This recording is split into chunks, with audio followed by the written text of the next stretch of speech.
اللہ وحدہ لا شریک لہ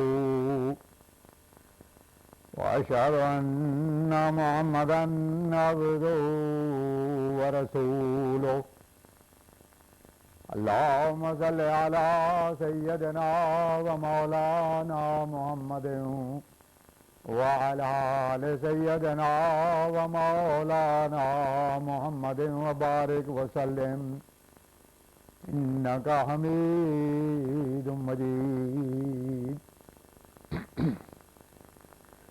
زمانے کی امامت کو زمانے کا امام آیا، محمد کی غلامی میں محمد کا غلام آیا۔ خاتم الانبیاء حضرت محمد مصطفیٰ احمد مصطفیٰ صلی اللہ علیہ وسلم کے غلام اور ہمارے امام بانی جماعت احمدیہ مسیح موعود و مہدی مسعود علیہ السلام کے ایمان افروز اور روح پرور ملفوظات۔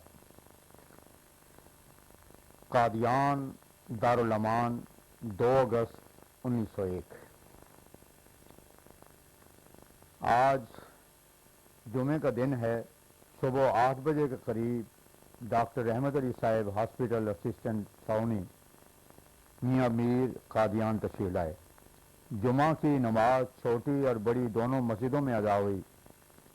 حضور کے صاحبزادے مرزا مبارک احمد صاحب کی طبیعت آج بحمداللہ نسبتاً بہت اچھی رہی۔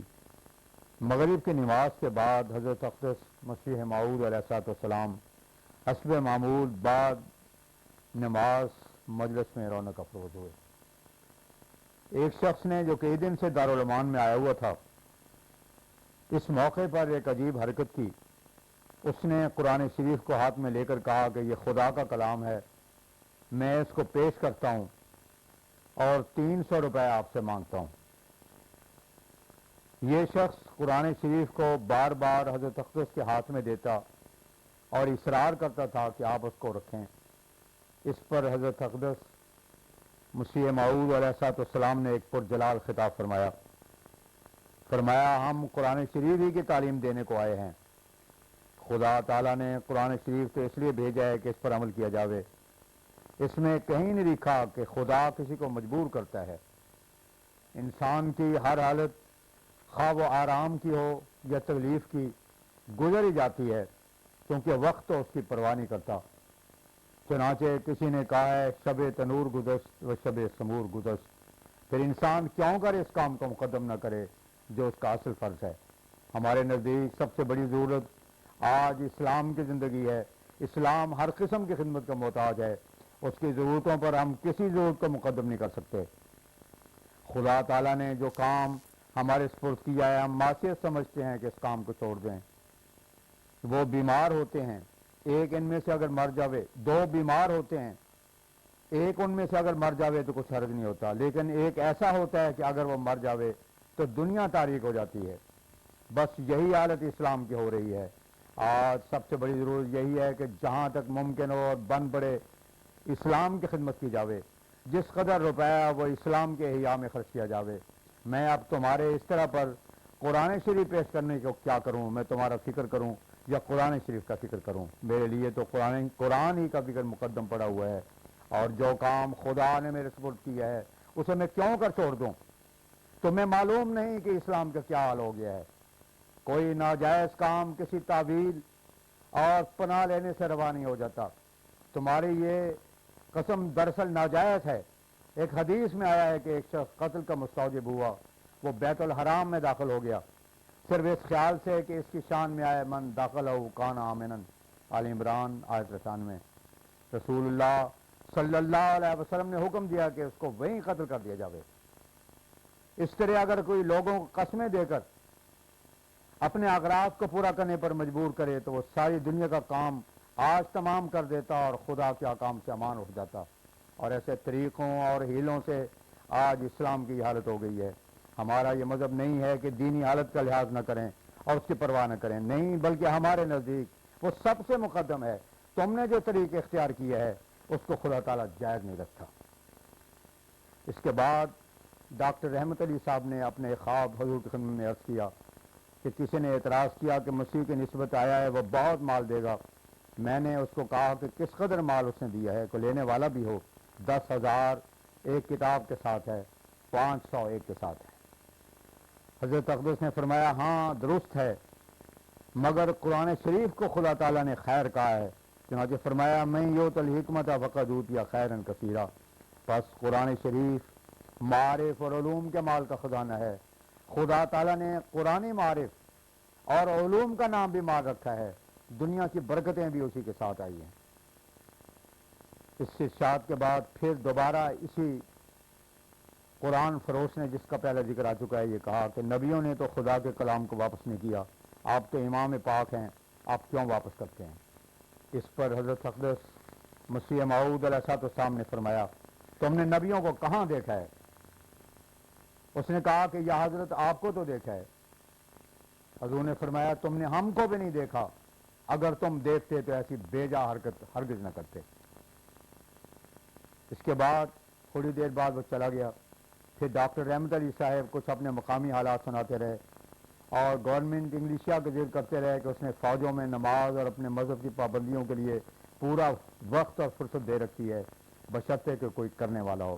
ہر مذہب کے لوگوں کے لیے ایک ایک مذہبی پیشوا مقرر کر رکھا ہے اور نماز کے اوقات میں کوئی کام نہیں رکھا۔ ہاں جمعہ کی تکلیف ہے۔ حضرت اقدس نے فرمایا یہ تکلیف بھی جاتی رہتی اگر سب مل کر درخواست کرتے، مگر ان کم بختوں نے ہندوستان کو دارالحرب قرار دے کر جمعے کی فرضیت کو ہی اڑانا چاہا ہے۔ افسوس۔ ایک شخص نے سوال کیا کہ حضرت احتیاطی نماز کے لیے کیا حکم ہے؟ حضور نے فرمایا احتیاطی نماز کیا ہوتی ہے؟ جمعے کے تو دو ہی فرض ہیں، احتیاطی فرض کچھ چیز نہیں ہے۔ پھر فرمایا لدھیانے میں ایک بار میاں شہاب الدین بڑے پکے معاہد نے جمعے کے بعد احتیاطی نماز پڑھی۔ میں نے ناراض ہو کر کہا کہ یہ تم نے کیا کیا، تم تو بڑے پکے معاہد تھے۔ اس نے کہا میں نے جمعے کی احتیاطی نہیں پڑھی بلکہ میں نے مار کھانے کی احتیاطی پڑھی ہے۔ اس کے بعد مولوی بہاؤالدین صاحب احمد آبادی نے پوچھا کہ مکتوبات امام ربانی میں مسیح موعود کی نسبت لکھا ہے کہ وہ حنفی مذہب پر ہوگا، اس کا کیا مطلب ہے؟ حضرت اقدس نے فرمایا اس سے مراد یہ ہے کہ جیسے حضرت امام اعظم قرآن شریف ہی سے استدلال کرتے تھے، اسی طرح مسیح موعود بھی قرآن شریف ہی کے علوم اور حقائق کو لے کر آئے گا۔ چنانچہ اپنے مکتوبات میں دوسری جگہ انہوں نے اس راز کو کھول بھی دیا ہے اور خصوصیت سے ذکر کیا ہے کہ مسیح موعود کو قرآنی حقائق کا علم دیا جائے گا۔ ایک شخص نے عرض کیا مہدی کی نسبت لکھا ہے کہ وہ خون کرے گا۔ اس پر حضرت مسیح پاک علیہ السلام نے ارشاد فرمایا میں نے تمہارا مطلب سمجھ لیا ہے، یاد رکھو مہدی کی نسبت جو حدیثیں ہیں اس میں جن میں لکھا ہے کہ وہ جنگ کرے گا اور خونریزی کرے گا، ان کی نسبت خود ان مولویوں نے لکھ دیا ہے کہ بہت سی حدیثیں ان میں موضوع ہیں اور قریباً سب کے سب مجروح ہیں۔ ہمارا یہ مذہب نہیں کہ مہدی آئے گا تو خون کرتا پھرے گا، بھلا وہ دین کیا ہوا جس میں سوائے جنگ اور جدال کے اور کچھ نہ ہو۔ جہاد کے مسئلے کو بھی ان ناواقفوں نے نہیں سمجھا۔ قرآن شریف تو کہتا ہے لا اکراہ فی الدین، البقرہ آیت 257۔ تو کیا اگر مہدی آ کر لڑائیاں کرے گا تو اکراہ فی الدین جائز ہو جائے گا اور قرآن شریف کے اس حکم کی بے حرمتی ہوگی؟ اس کے آنے کی غرض تو یہ ہے کہ اسلام کو وہ زندہ کرے یا یہ کہ اس کی توہین کرے۔ اگر دین میں لڑائیاں ہی ضرور ہوتی ہیں تو پھر رسول اللہ صلی اللہ علیہ وسلم 13 برس تک مکے میں رہ کر کیوں نہ لڑے؟ ہر قسم کے تکلیف اٹھاتے رہے اور پھر بھی آپ نے ابتدا نہیں کی۔ ہمارا مذہب ہے کہ جبراً مسلمان کرنے کے واسطے لڑائیاں ہرگز نہیں کی ہیں، بلکہ وہ لڑائیاں خدا تعالیٰ کے ایک عذاب تھا ان لوگوں کے لیے جنہوں نے آپ کو سخت تکالیف دی تھیں اور مسلمانوں کا تعاقب کیا اور ان کو تنگ کیا تھا۔ پس یہ ہرگز صحیح نہیں ہے کہ اسلام تلوار دکھاتا ہے۔ اسلام تو قرآن اور ہدایت پیش کرتا ہے، وہ صلح اور امن لے کر آیا ہے اور دنیا میں کوئی ایسا مذہب نہیں جو اسلام کی طرح صلح پھیلاتا ہو۔